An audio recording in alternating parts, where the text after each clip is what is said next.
हम तो बस यही पूछ रहे हैं, इस शादी में हमारी औकात क्या थी? औकात क्या थी? हम मानते हैं कि हमसे गलती हुई। शादी में इतने काम थे कि हम तुम्हारा सही तरीके से स्वागत नहीं कर पाए। हम माफी मांगते हैं, तुमसे हाथ जोड़कर माफी मांगते हैं। लेकिन तुम नीरज के फूफा हो, अब ऐसी बातें करेगा तो बहुरिया क्या सोचेगी? हम भी तो नीरज के चाचा हैं। हमसे किसी ने कितना कुछ पूछा, हमसे किसी ने कुछ नहीं पूछा। लेकिन हम क्या नाराज हुए नाराज? हम नहीं हुए नाराज, क्योंकि हमको पता है कि शादी ब्याह में काम का इतना प्रेशर होता है कि किसी को कुछ याद नहीं रहता। हम नाराज होंगे क्योंकि हम चाचा नहीं है, फूफा हैं। हमारी समाज में एक पहचान है, एक पद है, और आप लोग अभी जानते नहीं है हमें। हमारे घर में हमारे बिना एक पत्ता नहीं हिलता, और यहाँ क्या इज्जत बची हमारी? रिश्तेदारों को पता भी नहीं लगा कि शादी में फूफा भी आए हैं।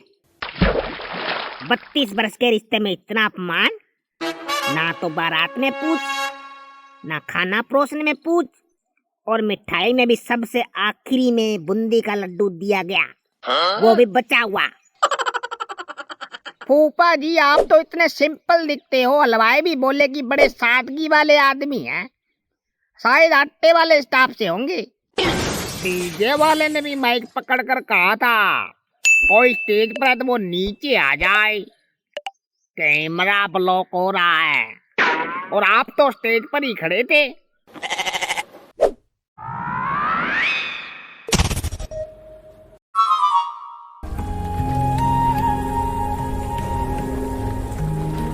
बोलो ना कुछ, फूफा जी बहुत भड़के हुए हैं।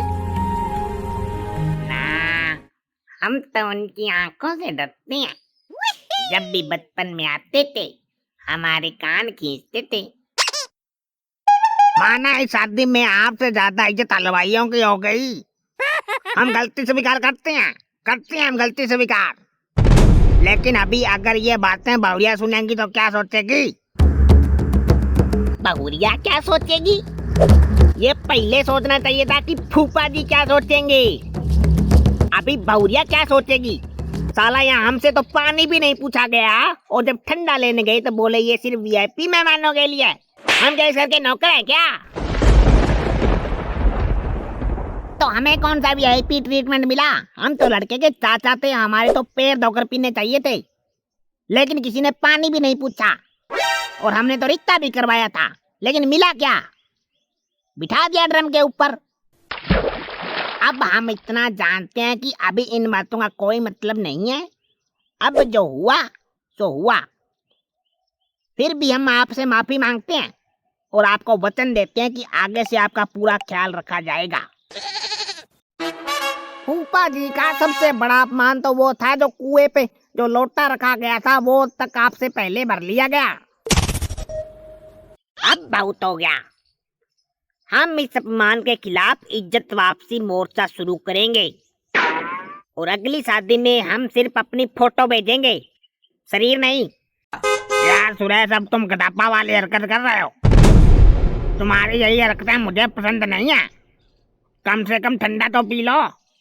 ठंडा? हम ठंडा तो क्या, अब इस घर का पानी भी नहीं पिएंगे। सीमा, और सीमा, चलो घर। अब यहाँ और इज्जत लूटन दिवस नहीं मनाना हमें। सीमा, सुनाई नहीं दे रहा क्या?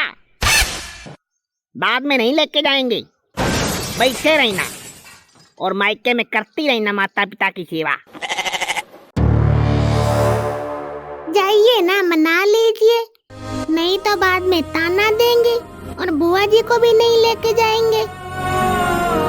आप कहती हैं तो ठीक है, हम बर्फी लेकर जाते हैं।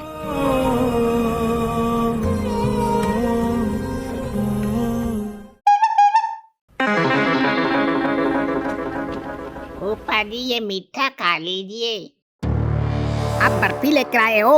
जब शादी हो रही थी तब कहाँ थे? तब याद थे फूफा जी, या सिर्फ बहुरिया के सपने आ रहे थे? हाँ, अभी तो एक दिन हुआ है शादी का, अभी बन गए जोरू के गुलाम। दूसरों को इज्जत देना भूल गए। देख लेना ये लड़की उंगलियों पर नचाएगी। अरे अब छोड़िए फूफा जी, बच्चा है, निकल गया होगा दिमाग से। शादी का इतना प्रेशर है, माफ कर दीजिए, एक बार कर दीजिए माफ, आगे से नहीं होगा ऐसा।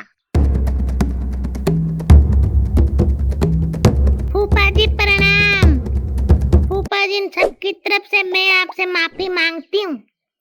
ये सब मेरे कारण हुआ है, हमें माफ कर दीजिए। देखो सुरेश साहब, मुझे हाथ उठाने पे मजबूर मत करो।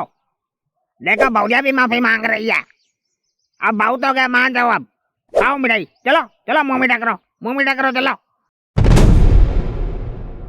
हमारा बस एक ही सपना था, शादी में कोई बोले फूफा जी आइए सबसे आगे बैठिए, कोई बोले फूफा जी खाना खा लीजिए, कोई दो शब्द प्यार से बोल दे, बस इतना काफी है मेरे लिए, ज्यादा कुछ नहीं चाहिए।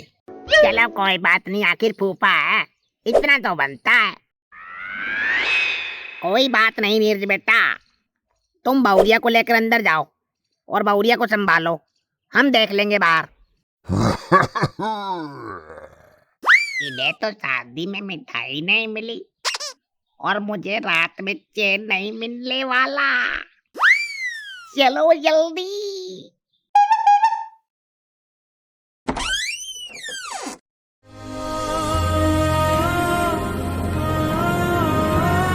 इतना जल्दी काहे कर रहे हैं?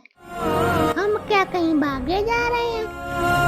सारी उम्र यही रहेंगे आपके साथ। नहीं, ऐसी बात नहीं है, लेकिन हमें भरोसा नहीं है अपनी किस्मत पर। लेकिन आप बहुत समझदार हैं, आपने फूफा जी को एक बार में ही मना लिया। अरे हम कोई कुत्ता उत्ता है क्या जो ये सड़ी गली मिठाई खाएंगे? साला समझ क्या रखा है? सीमा और सीमा आ रही है, चले जाएं। हम ही बेवकूफ है जो यहाँ मुंह उठा के चले आए। कसम खाते हैं जिंदगी में दोबारा नहीं आएंगे।